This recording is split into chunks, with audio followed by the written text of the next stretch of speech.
నమస్తే, నేను మీ Rajendra. For the పీపుల్కి స్వాగతం. తెలుగుదేశం పార్టీకి ఒక అద్భుతమైనటువంటి వరం ఉంది. ఏమిటా వరం? ఎంతోమంది యువత ఏ మాత్రం ఆశించకుండా ఆ పార్టీ కోసం, సిద్ధాంతం కోసం, అధినాయకుడి కోసం, అలాగే ఆంధ్రప్రదేశ్లో తెలుగుదేశం పార్టీ యొక్క హవాని పెంచడం కోసం అటు డిజిటల్ కానీ, అలాగే ఇటు కార్యక్రమాల్లో కానీ, ఇటు ఉద్యమాల్లో కానీ అద్భుతమైనటువంటి బాధ్యత తీసుకున్నారు. ఇలా యువకులు ఆ పార్టీకి అంకిత భావంతో పనిచేయబట్టే ఇవాళ 1 కోటి మంది సభ్యులు ఉన్నటువంటి ఏకైక ప్రాంతీయ పార్టీగా తెలుగుదేశం పార్టీ ఇవాళ నిలబడింది. ఈ నేపథ్యంలోనే టీడీపీ ఆఫీసులో మొత్తం నాలెడ్జ్ బ్యాంకులో బాధ్యతగా పనిచేస్తూ, అలాగే అనేక విషయాల మీద అవగాహన పెంచుకుంటూ ఇవాళ అధికార ప్రతినిధిగా మన ముందుకు వచ్చినటువంటి ఒక యువకుడిని మీకు పరిచయం చేయాల్సిన అవసరం లేదు, మీ అందరికీ తెలిసిన వ్యక్తి ఎస్పీ సాహెబ్. టీడీపీ అధికార ప్రతినిధిగా, అలాగే టీడీపీ నాయకుడిగా ఆయన ఎదుగుదలలో, ఆయన గమనించినటువంటి విషయాల్లో ఇప్పటికీ ఒక స్పష్టమైనటువంటి విశ్లేషకుడుగా అనేక కార్యక్రమాల్లో, టీవీ చర్చల్లో కనపడుతున్నటువంటి ఎస్పీ సాహెబ్ తనే ఇప్పుడు నాకు guest. Yes, good afternoon mister Saheb. Good afternoon sir. 2-3 విషయాల మీద మీ యువతకు ఉన్నటువంటి అవగాహన, వాళ్ళ ప్రతినిధిగా మీకున్నటువంటి అభిప్రాయాలు. ఆంధ్రప్రదేశ్లో పెట్టుబడిదారులు ప్రపంచం మొత్తం నుంచి పరిగెత్తుకొస్తున్నారు అన్నటువంటి ఒక మాట మీ పార్టీ నుంచి బాగా వినపడింది. అబ్బే అదేం లేదు, అసలు అంతా మాయాజాలం, పెట్టుబడిదారులు ఎవరూ రావటం లేదు, ఊరిక ఏదో ఒక చిన్న జాతరలాగా చేస్తున్నారు అని విపక్షం చేసినటువంటి విమర్శ కూడా ఉంది. ఇటీవల జరిగినటువంటి సిఐఐ సదస్సులో వచ్చిన పెట్టుబడులు, వాటి వివరాలు కూటమి ప్రభుత్వం వైట్ పేపర్లోనే జనాల్లోకి ఆ సమాచారాన్ని పంచింది. ఈ సదస్సు వల్ల వచ్చినటువంటి ఉపయోగం ఏంటి? రాజేంద్ర గారు, తమరికి అదేవిధంగా బీఆర్కే వీక్షకులందరికీ కూడా నమస్కారం అండి. మీకు తెలుసు, కూటమి ప్రభుత్వం అధికారంలోకి వచ్చిన తర్వాత మేము ఏదైతే మేనిఫెస్టోలో ఇచ్చామో దానికి తగ్గట్టు సంక్షేమ పథకాలతో పాటు రాష్ట్రాన్ని అభివృద్ధి పదంగా ముందుకు తీసుకెళ్ళడానికి చంద్రబాబు నాయుడు గారు కూటమిలో ఉన్నటువంటి నేతలందరితో సమన్వయం చేసుకుంటూ రాష్ట్రాన్ని ఏ విధంగా ఆర్థిక పరంగా ముందుకు తీసుకెళ్ళాలి. గతంలో మనం చాలా డిబేట్లో మాట్లాడుకున్నాం. జగన్మోహన్ రెడ్డి గారు అలా రివర్స్ టెండరింగ్ పరిపాలన, తనకు జే ట్యాక్స్ కట్టలేదని చెప్పి చాలా కంపెనీలు ఇక్కడి నుంచి వెళ్ళిపోయి వాటిలో 1000 కోట్లు, 1,00,000 కోట్ల రూపాయల పెట్టుబడులు కూడా వెనక్కి వెళ్ళిపోయారు. కానీ చంద్రబాబు నాయుడు గారు అధికారంలోకి వచ్చిన తర్వాత మరి ఏ విధంగా రాష్ట్రాన్ని అభివృద్ధి పదంగా ముందరకు తీసుకెళ్ళాలి, చాలా సందర్భాల్లో ఆయన చెప్పారు, రాష్ట్రానికి ఎంత పెట్టుబడులు వచ్చినాయి అనేది కాదు, ఎంతమందికి ఉపాధి అవకాశాలు కల్పించామనేది చాలా ముఖ్యమని చెప్పి ఆ దిశగానే మేము అడుగులు వేస్తూ ఉన్నాం. మీకు విశాఖపట్నంలో ఇటీవల సిఏ సదస్సు పెట్టినప్పుడు ఈ సదస్సు నిర్వహించడానికి చాలా కష్టపడ్డారండి. ఈ సదస్సు పెట్టబోయే 2-3 నెలల ముందల నుంచి కూడా మా మంత్రులు కొంతమంది విదేశాలు వెళ్ళారు. ఆంధ్రప్రదేశ్ రాష్ట్రానికి మీరు పెట్టుబడులు పెట్టడానికి ఏ విధంగా అనుకూలమో వాళ్ళు అక్కడ ఉన్నటువంటి పారిశ్రామికవేత్తలను కలిసి ఆ వివరాలు వాళ్ళకి ఇచ్చారు. దానితో పాటు సిఐఐ కార్నివాల్స్ పెట్టారండి. ఆంధ్రప్రదేశ్ రాష్ట్రం మిమ్మల్ని ఆహ్వానిస్తుందని చెప్పి వాస్తవంగా ఒక పెద్ద ర్యాలీలాగా ఆయా దేశాల్లో తిరిగారు. చంద్రబాబు నాయుడు గారు కూడా యుఏఈ వెళ్ళారు, యూకే వెళ్ళారు, అదేవిధంగా నారా లోకేష్ గారు ఆస్ట్రేలియా వెళ్ళారు. ఇలా ఎవరికి తోచిన విధంగా వారు మంత్రులతో పాటు ఇక్కడ ఉన్నటువంటి అధినాయకుడు కూడా వెళ్ళిపోయి గ్లోబల్లో ఉన్నటువంటి ఇన్వెస్టర్స్ని మరి సిఏ సదస్సుకు ఆహ్వానించారు. 72 దేశాల నుంచి దాదాపు 1500 పైచిలకు ప్రతినిధులు అటెండ్ అయ్యారు. దానితో పాటు మీరు గతంలో చూడొచ్చు, ఏదైనా ఒక అనుమతి ఇస్తే ఎప్పుడో 2-3 నెలలకి దానికి జీవో పాస్ చేసేవాళ్ళు. ఆ విధంగా కాదు, అనుమతి ఇచ్చిన రోజే అక్కడే స్పాట్లోనే జీవో ఇచ్చారు. ఇది ఆంధ్రప్రదేశ్ పారిశ్రామికంగా తీసుకుంటున్నటువంటి నిర్ణయాల్లో ఎంత వేగంగా ఉందో చెప్పడానికి ఉదాహరణ. దానితో పాటు గూగుల్ లాంటి సంస్థలు ఆంధ్రప్రదేశ్ వచ్చినప్పుడు పక్క రాష్ట్రాల్లో ఉన్నటువంటి తమిళనాడు కావచ్చు, కర్ణాటక కావచ్చు, వాళ్ళు ఒక విధంగా ఒక ఈర్ష్యాభావం వ్యక్తం చేశారు. అప్పుడు కూడా నారా లోకేష్ గారు, మేము ఆకలితో ఉన్నామండి, కాబట్టి మా ఆకలిని అర్థం చేసుకోండి అని చెప్పి ట్వీట్ పెడతాం కూడా జరిగింది.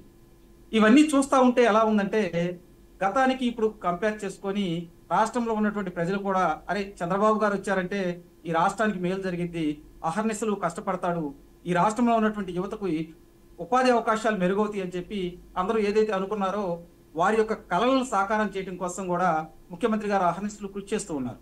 మరి దీనిలో భాగంగానే ఇప్పుడు నాకు కావాల్సింది విశాఖపట్నంలో ఆబ్జెక్టివ్గా మీ దగ్గర నుంచి కొంత సమాచారం కావాలి. మీరు చెప్పారు 72 దేశాల నుంచి 1500 మంది ప్రతినిధులు వచ్చిన పెట్టుబడులు ఏంటి, పెట్టినటువంటి ప్రధాన కంపెనీలు ఏంటి, దాని మీద నాకు ఆబ్జెక్టివ్గా కొంచెం వివరంగా చెప్పగలరా? ఇక్కడ ప్రధానంగా ఏంటంటే మేము ఒక 4 అంశాల మీద పారిశ్రామికవేత్తలను ఆకర్షించడం జరిగిందండి. ఒకటి ఫస్ట్ వచ్చేసి గ్రీన్ ఎనర్జీ.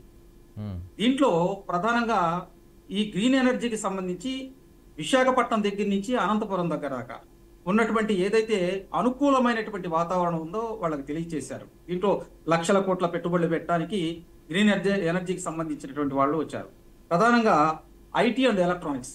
దీంట్లో కూడా విశాఖపట్నానికి గూగుల్ వస్తుంది కాబట్టి దానికి అనుబంధంగా ఉండటం కోసం చాలా మంది పారిశ్రామికవేత్తలు ఇక్కడికి వచ్చారు. నిన్నగాక మొన్న కూడా ఒక పారిశ్రామికవేత్తకు సంబంధించినటువంటి వ్యక్తి కూడా మరి గూగుల్ వస్తుంది కాబట్టి పారిశ్రామికంగా ఒక గూగులే కాదు, ఆర్టిఫిషియల్ డేటా సెంటర్లే కాదు, దాంతోపాటు ఇంకా లక్షల కోట్లు పెట్టుబడులు పెట్టడానికి విశాఖపట్నంతో పాటు ఆంధ్రప్రదేశ్కి వస్తారు అని చెప్పి ఆయన కూడా ఒక వింట్రీలో చెప్పారు.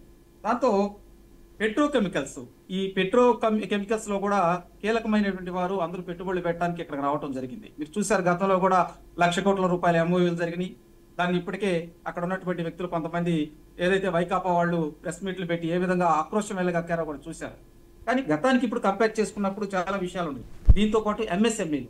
దీంట్లో ప్రధానంగా ఏంటంటే పారిశ్రామికంగా అన్ని ప్రాంతాలు సమానంగా అభివృద్ధి చెందాలి. అందుకని ఎంఎస్ఎంఈలను కూడా మేము ప్రోత్సహిస్తున్నాం. దీంతో పాటు స్టేట్ ఇన్వెస్ట్మెంట్ ప్లానింగ్ బోర్డ్ వీళ్ళు కూడా ఇక్కడ ఉన్నటువంటి లోకల్లో భారతదేశంలో ఉన్నటువంటి కంపెనీలు ఆదిత్య బిర్లా కావచ్చు, రిలయన్స్ ఇండస్ట్రీస్ కావచ్చు, అదేవిధంగా అదానీ గ్రూప్స్కి సంబంధించి, అలాగే అరవిందో గ్రూప్కు సంబంధించి, లులు గ్రూప్కు సంబంధించి వాళ్ళ దగ్గర నుంచి ఇన్వెస్ట్మెంట్ ఈ మొత్తం కూడా దాదాపు 13 లక్షల కోట్ల ఇన్వెస్ట్మెంట్ ఇక్కడికి వస్తుంది.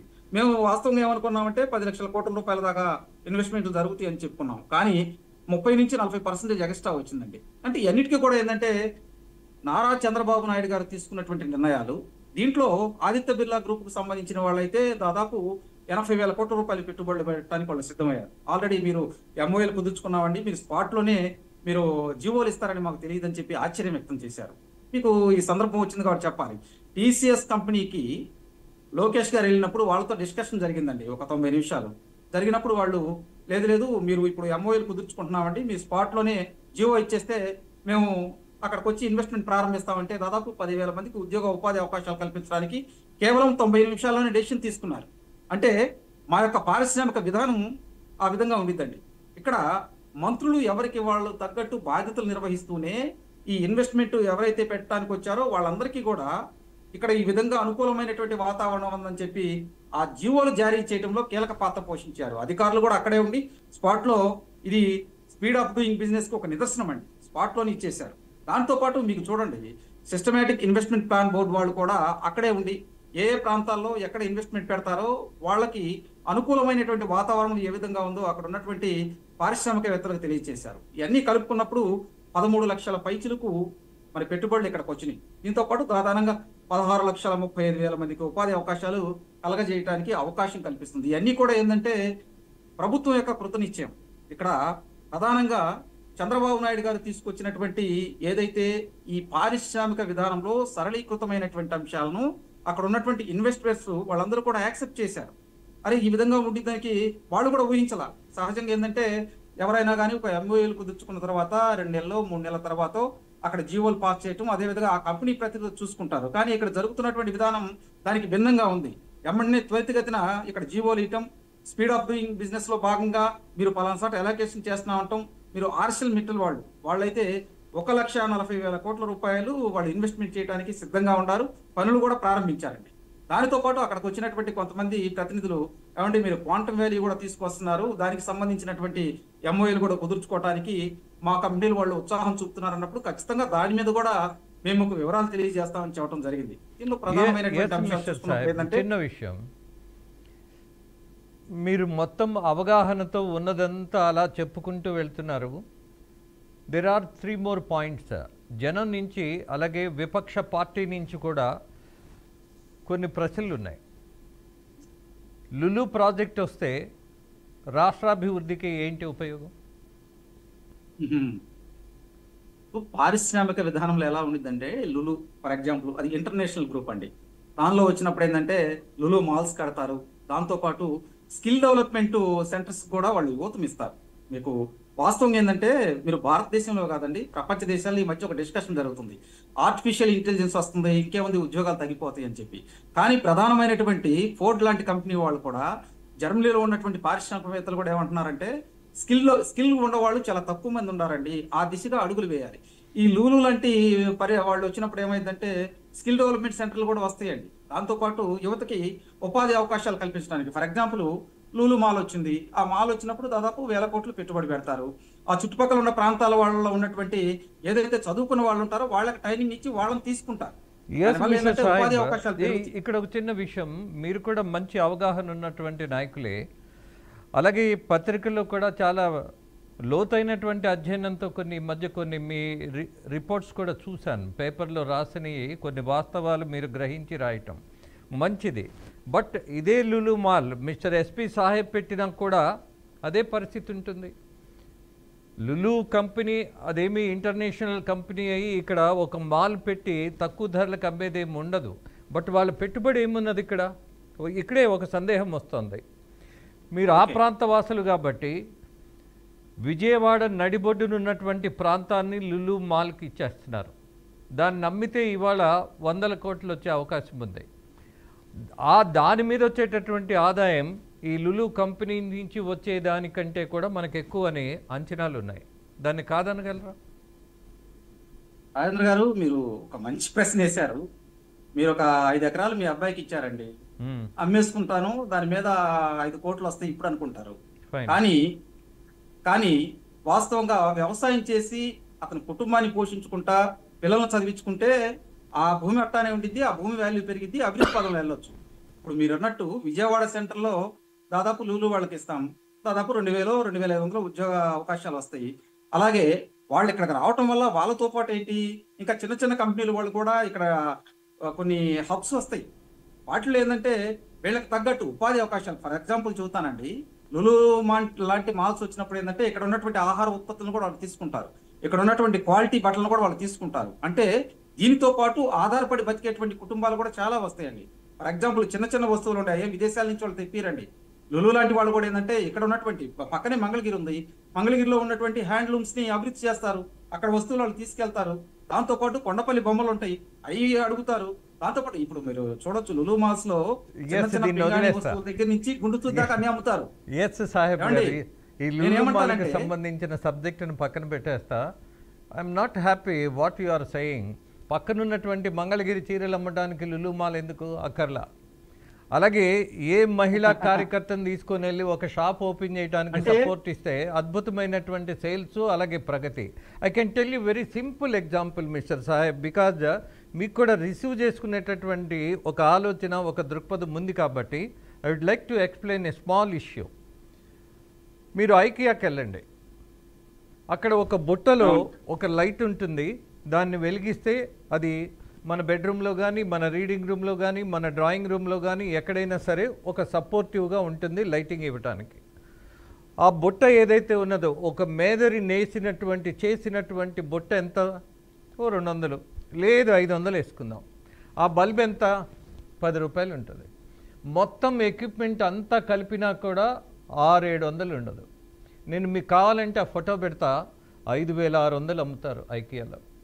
ఇక్కడ క్రియేటివ్కి ధర చెల్లిస్తున్నారు అనడానికి కూడా దాఖలాలు ఏం లేవు, బట్ యాటిట్యూడ్కి.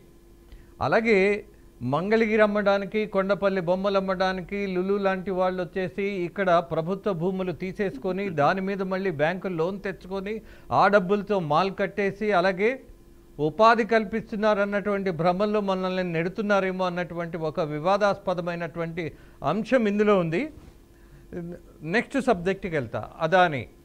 అదానికి సంబంధించిన డేటా సెంటర్ గత ప్రభుత్వం ఉన్నప్పుడే ప్రతిపాదన, అలాగే ప్రారంభం, అలాగే దాన్ని ప్రాక్టికల్గా తీసుకెళ్ళి కొంతవరకు తీసుకెళ్ళగలిగారు. అది ప్రభుత్వం మారిపోయింది కాబట్టి వాళ్ళు చేయలేకపోయారని చెప్తున్నారు. దాన్నే మీరు కంటిన్యూ చేస్తున్నారు, ఇవాళ మీ ప్రతిభ కాదు అని అంటున్నారు. దీని మీద మీ సమాధానం? వాస్తవంగా 2018లో అదాని వాళ్ళు మరి ఆంధ్రప్రదేశ్ అప్పుడున్నటువంటి ప్రభుత్వంలోకి రావడం జరిగిందండి. ఒప్పందాలు కూడా చేసుకున్నారు.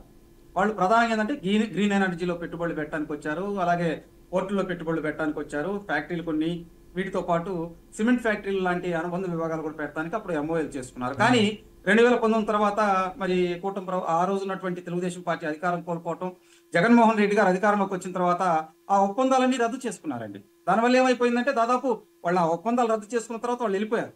తర్వాత ఏదో అదాని వాళ్ళు వచ్చేసి ఇక్కడ గ్రీన్ ఎనర్జీలో పెట్టుబడులు పెడతారండి, ఆ పెట్టుబడులు ఈ పెట్టుబడులు పెడతారు. ఒకానొక సందర్భంలో అయితే అసలు అదాని వాళ్ళకి విశాఖపట్నం స్టీల్ ఫ్యాక్టరీ జగన్మోహన్ రెడ్డి అమ్మేస్తున్నారని చెప్పి పుకార్లు కూడా వచ్చినాయి. పుకార్లు ఏం కాదండి, వాస్తవాలు కూడా. అక్కడ ఏంటంటే అదాని వాళ్ళ కట్టబెట్టడానికి ఆయన ఎంఓఈ కుదుర్చోవడానికి కూడా వాళ్ళని పిలిపించారు. కానీ ఇవన్నీ జరగలేదు కదా. అంటే ఆ రోజు జగన్మోహన్ రెడ్డిని అదాని వాళ్ళు నమ్మల. దీనితో పాటు పారిశ్రామిక విధానంలో ఇప్పుడు కూడా ఎలా ఉండిద్దంటే అండి, ఒకళ్ళు అనుమతులు ఇచ్చిన తర్వాత ఇంకో ప్రభుత్వం వచ్చిన తర్వాత దాన్ని కంటిన్యూషన్ చేయాలండి, అంతేగాని వాళ్ళని తరిమేయకూడదు. జగన్మోహన్ రెడ్డిని అంబానీ వాళ్ళు నమ్మారా? నమ్మితే ఇక్కడ పెట్టుబడులు పెట్టేవాళ్ళు కదండి. గత 5 సంవత్సరాల్లో నమ్మితే ఇక్కడ పెట్టుబడులు పెట్టేవాళ్ళు కదా. ఏదైతే 2014 నుంచి 19 మధ్యకాలంలో కుదుర్చుకున్నటువంటి ఒప్పందాలు, అంబానీ వాళ్ళు కావచ్చు, అదాని వాళ్ళు కావచ్చు. సాహెబ్ గారు నమ్మనప్పుడు అంబానీలు రికమెండ్ చేసిన వాళ్ళకి రాజ్యసభ ఎలా ఇస్తారు? ఇప్పుడు పొలిటికల్ పార్టీలో ఉండేటువంటి కొన్ని విషయాలు ఉంటాయండి. రాజకీయాలు పరిస్థితులు వేరుగా ఉంటాయి. రాజకీయాల్లో ఎప్పుడు కూడా రాజేంద్ర గారు తమకు తెలియదు కాదు, రాజకీయ పార్టీలన్నీ కూడా, అంటే ఈవెన్ ఏ పార్టీ అయినా కానీ రాజకీయ అంశాలు వేరుగా ఉంటాయి. ఆ ఇండస్ట్రీలు వచ్చి ఇక్కడ ఇన్వెస్ట్మెంట్ చేయడం వేరుగా ఉంది. ఎప్పుడు కూడా ఏంటంటే వాళ్ళు ఒక అనువైన ప్రాంతాన్ని చూస్తారు, అదేవిధంగా ప్రభుత్వం మాకు ఏమి రాయితీలు ఇస్తుందో చూస్తారు. అట్ ది సేమ్ టైం ఇక్కడ ఉన్నటువంటి గవర్నమెంట్ ఏం చూస్తుందంటే వీళ్ళ వల్ల మన రాష్ట్రానికి ఏం ఉపయోగం ఉండిద్ది, ఈ రాష్ట్రంలో ఉన్నటువంటి యువతకి ఏ విధంగా ఉపయోగం ఉండిద్దో అవన్నీ అంశాలు చూస్తారు. కాబట్టి ఆ రాజకీయాలు అనేది వేరు, ఇక్కడికి వచ్చి ఇండస్ట్రీలు పెడతాం, అదేవిధంగా ఈ రాష్ట్రంలో ఉన్నటువంటి యువతకు ఉపాధి అవకాశాలు కల్పించడం అనేది చాలా బోత్ డిఫరెంట్ గా ఉంటుంది. రాజేంద్ర గారు, ఇక్కడ విచిత్రంగా ఏ ప్రభుత్వం ఉన్నా సరే అదానీలు అంబానీలు అందరికీ ఆత్మీయులే. బికాజ్ ఇక్కడ పెట్టుబడి పెడతారన్నటువంటి ఒక ఆలోచన, బట్ వాళ్ళ ప్రయోజనం కొద్దీ లూటీ చేస్తారన్నటువంటి విషయం కూడా మనం పక్కన పెడతాం. మన దగ్గర ఉన్నటువంటి ఆయిల్ని మొత్తం తీసుకొని వెళ్ళి గుజరాత్కి ఇచ్చేసుకున్నారు, కానీ మనము నిస్సహాయులుగా మిగిలిపోయాం. కొన్ని వాస్తవాలు చూస్తున్నప్పుడు ఇబ్బందికరంగా ఉంటుంది మిస్టర్ సాహెబ్. ఎందుకనంటే ఈ సహజ సంపద ఏదైతే ఉన్నదో ఇక్కడ ప్రజలది, ఈ భూమి మీద పుట్టినటువంటి వాడిది, ఈ గడ్డ మీద బతుకుతున్నటువంటి వాడిది. కానీ ఇప్పటికీ ఏ ప్రభుత్వాలు వచ్చినా ఈ కోణంలో కొంచెం ఇబ్బందికరంగానే ఉంది మాట్లాడడానికి, అలాగే తెలియజేయటానికి కూడా. అలాగే ఎంఎస్ఎంఈ అన్నారు, ఇది కేంద్ర ప్రభుత్వం తీసుకున్నటువంటి మోస్ట్ ప్రెస్టీజియస్ ప్రాజెక్ట్. ఇది చిన్న తరహా పరిశ్రమలను, పారిశ్రామికవేత్తలను, స్టార్టప్ కంపెనీలకి సపోర్ట్ ఇవ్వటం కోసం బ్యాంకుల్లో కూడా కొలెటరల్ లేకుండా ₹1,00,00,000 పైగా లోన్ ఇచ్చేటటువంటి సదుపాయం కేంద్ర ప్రభుత్వం ఇచ్చింది. దీన్ని మీరు ముందుకు తీసుకెళ్లేటటువంటి ప్రయత్నం చేస్తున్నారు, మంచిది. రాష్ట్రంలో కేంద్ర ప్రభుత్వ పథకాలను ఉపయోగించుకోవటం, తద్వారా వచ్చేటటువంటి నిధులను ఇక్కడ అభివృద్ధి కోసం, యువత కోసం ఇవ్వటం అనేది మంచిదే. కానీ ఇక్కడ మీరు చెప్పినటువంటిది ఏదైతే ఉన్నదో పారిశ్రామిక అభివృద్ధికి సంబంధించినటువంటి పెట్టుబడిదారుల వ్యవహారం, మొన్న అద్భుతమైనటువంటి రెస్పాన్స్ వచ్చిందని కూటమి ప్రభుత్వం చెప్పింది. చూద్దాం ఏం జరగబోతోందో.